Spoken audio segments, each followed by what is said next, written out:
Now, we're talking to people about miracles and the possibility or not of them. I just wondered do you think it's possible that miracles can occur? I do, yes. I'm a little bit more sceptical, I suppose. I wouldn't say that any have happened to me yet. I'm sure there's things that we don't know about that go on out there that can't be explained by science or logic. No, I don't. You don't? No. Tell me why. I suppose I'm a very rational person. Yeah, I think everyday life is just a miracle. It's a miracle that you wake up every day, or, that you're just alive. I guess little things you take for granted could kind of be looked at a larger scale of being a miracle. Welcome to Life and Faith from the Centre for Public Christianity. I'm Natasha Moore. And I'm Simon Smart. Today we're talking about miracles in an age of science. Can we believe in the supernatural claims of miracles, either those from today or those back in the time of Jesus? A Harold Nielsen poll a couple of years ago found that 63% of Australians believed in miracles, which more or less lined up with the 64% who said at that time that they believed in God. Today we're going to hear some pretty incredible modern miracle stories and also think about whether there are any good reasons to trust the accounts of Jesus' miracles. But first, how can anyone be sure that miracles are possible? Or on the other hand, how could we be sure that they're not? Yeah, this is an interesting question, I think. Some people will think that in an age of jet planes and the internet and open heart surgery, and, satellite navigation, that type of thing, that you're not going to be impressed with stories like the parting of the Red Sea or Jesus turning water into wine, perhaps people who were blind being made to see or couldn't walk and now they can. If you're a true child of modernity, you'll certainly struggle to accept anything like an actual resurrection from the dead. Yes, certainly we're trained to be sceptical about this kind of thing. Doubt is really our natural response. But is it the case that you have to either believe in the hard facts of modern science or that you can be open to the possibility of miracles? Do you think those things have to be mutually incompatible? Well, no. To me, this whole question of miracles in an age of science, in a technological age or whatever, boils down to what I think is just a simple but profound clash of worldviews. So if you're open to the possibility that there's a God, then you won't really find miracles to be overly problematic. If you believe in God, you think that the universe is the first miracle. It's the thing created by God. It's real, it's natural, can be described scientifically to some degree. And specifically the Christian view of God is that he is completely other than the universe. He's outside the universe, but he sustains it, he holds it up, he conserves it. So it's possible, according to this type of belief, to think that God might do things differently sometimes, to sometimes deviate from the usual way he treats stuff. Things like maybe Jesus walking on water or turning water into wine or raising people from the dead, for example. Yeah, exactly. Now, if you think of God and the world in the way that I described, it's not at all difficult to believe in the possibility of miracles, both the biblical miracles and the present-day miracles. If, however, you don't believe in that kind of personal God, then miracles are obviously going to be a bit of a stretch for you. Of course, when we're thinking about miracles, the question of how we actually define a miracle matters. How unlikely or just plain impossible, according to our own limited understanding of the world, does something have to be before we're willing to call it a miracle? Right, yeah, so the Swans winning the grand final might not qualify for that. But yes, essentially the popular Western understanding of miracle, which follows on from the philosopher David Hume, has been that a miracle is an event that violates the laws of nature. Lots of people think of a miracle in those terms, but it's different to how the Bible understands this. The Bible defines a miracle more in this way. It's not a violation of a natural law, but rather an amazing work of power that is a signpost to God. The Gospels use those words, power and sign, when they're talking about these things. And according to this way of thinking, miracles are not acts that are impossible in our reality, but rather they're acts within our reality that only God has the power to do. That's true if the physical universe is not a closed system, if we can be open to the supernatural, to things that we can't see or measure or touch. Have you ever been in a situation where you'd hoped for a miracle? Oh, absolutely. Doesn't always come off that. Yes, definitely. It took me 7 attempts to pass my driving test. Everybody has that moments in their life that they hope for a miracle, so yeah. Yeah, absolutely. Yeah, I think so. Even being a skeptic, I think it comes to play that you hope that something extraordinary may happen. Craig Keener is a New Testament scholar from Asbury Seminary in the US. He's written a bunch of commentaries on the Bible, and he also wrote a massive academic book called Miracles, the Credibility of the New Testament Accounts. He's researched a whole heap of modern-day miracle stories. He's gone out and sought testimony of people who claim to have witnessed or themselves experienced a miracle. I started checking into circles that I knew of today. And I reported on some of these experiences, again, not trying to explain them, but just noting them.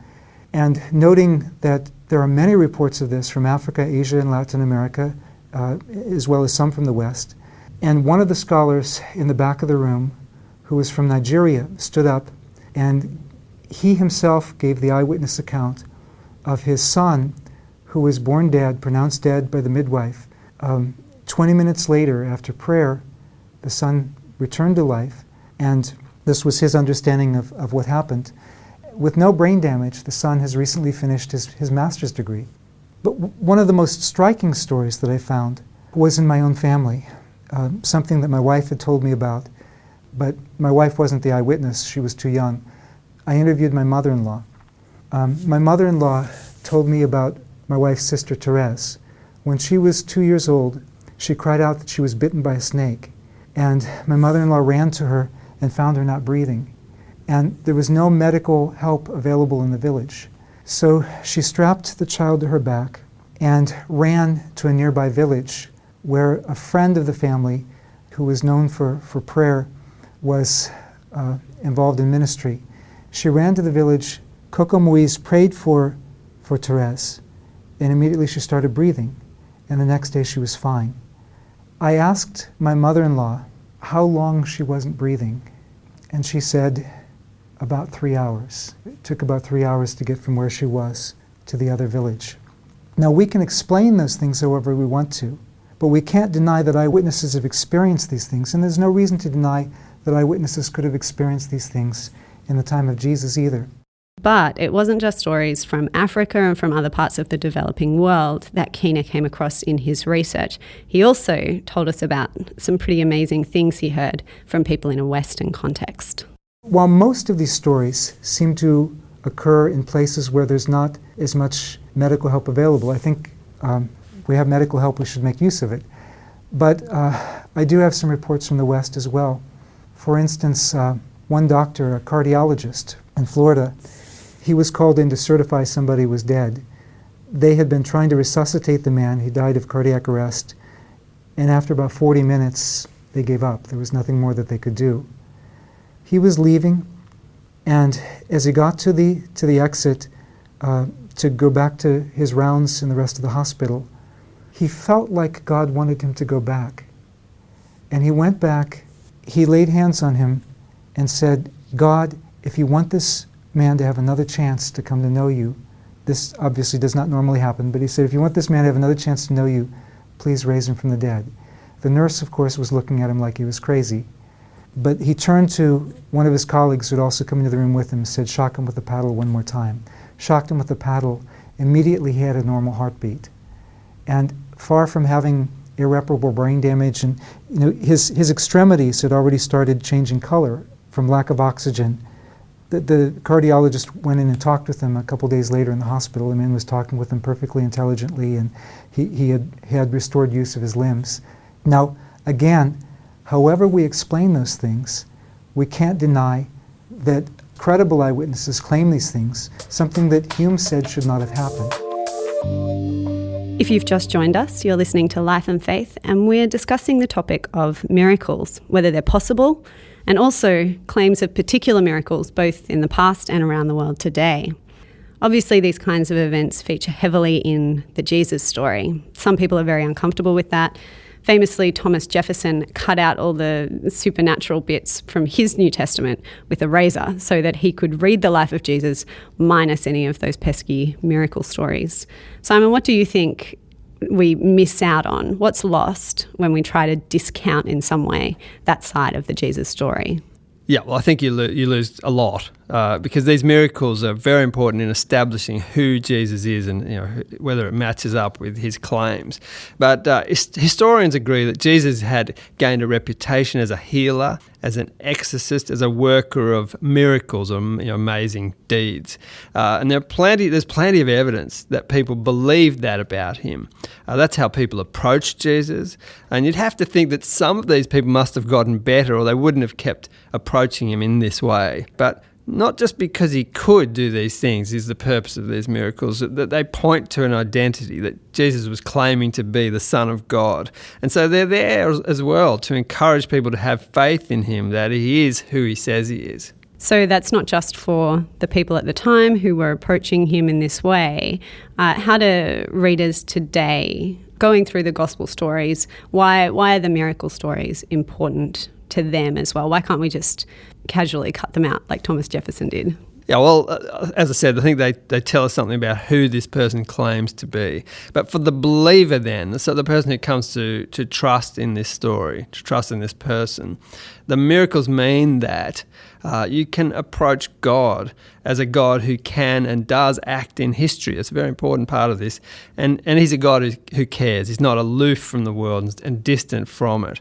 The miracle stories also teach us that, the word translated save in the Bible can mean physical restoration, but it can also mean spiritual restoration. So in a sense, you get this feeling that the one who can restore people physically can also bind up broken-hearted people and transform them and make them new. And very often that is the miracle that we observe. Well, the most important miracle of them all is Jesus' resurrection from the dead. This is the biggie for Christian belief. Here's Craig Keener again. Some people want to bracket out the question of the supernatural from historiography. And if you define historiography in that way, then, of course, that's just a matter of definition. You can do that. But even if you bracket out the question of the cause, whether God did this or not, we're still left with the data. The data include the empty tomb in again, an early biography of Jesus.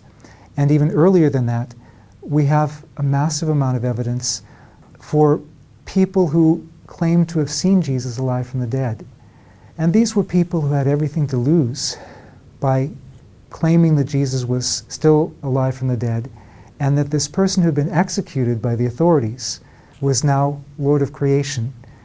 That, again, is something that could get you in big trouble. And one final question. What does that resurrection mean today? What difference can it make to life now? If Jesus rose from the dead and was transformed to another order of existence, that means that he is not just alive somewhere, but that it validates his claim that he is Lord. If we acknowledge that Jesus truly rose from the dead, it's not just an act of past history. It means that Jesus is still alive.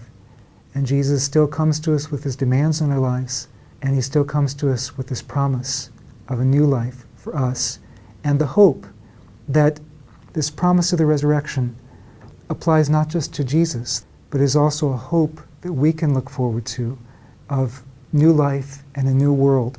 And if we truly believe in that hope for the future, we can live as people of that future in the midst of the present. So then when it comes to the resurrection in particular, there's a decent amount of evidence and logic that have to be dealt with if people want to say that it didn't happen. Yes, there is. There's lots. But for me, the key is whether or not subsequent events could have been what they are if the resurrection hadn't occurred. In my mind, you have to posit an X big enough to explain the why of the church.